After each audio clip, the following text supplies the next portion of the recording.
ধর্মের বাণী মানুষের মাথায় ঢেলে দিলাম। ধর্মের বাণী মানুষের মাথায় ঢেলে দিলাম।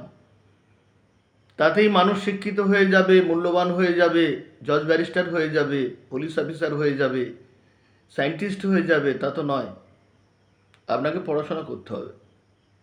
আপনি সন্তান যদি মানুষ করে রেখে না যান, পবিত্র হাদিস বলছে যে পিতা তার সন্তানদের পৃথিবীতে লেখাপড়া শিখিয়ে গেল না, মৃত্যুকালে সে পিতা তার সন্তানদের পৃথিবীতে কতল করে গেল, জবাই করে গেল। তো আপনি যদি সন্তানকে লেখাপড়া না শেখান, সেই সন্তান যদি জীবন স্রোতের বাইরে চলে যায়, তার জন্য দায়ী কে? দায়ী বাবা।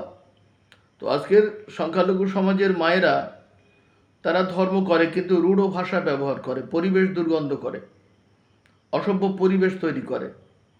আপনি তো পবিত্র কোরআনে কারিম মেনে জীবনটাকে সুন্দর করে তুলবেন, কিন্তু সেই পরিবেশ কোথায় সংখ্যালঘু সমাজে? ধর্ম বিক্রি করে খেয়েছে ধর্মীয় নেতারা, তারা এখন চুপ, কারণ সরকারটা এখন বড্ড কড়া।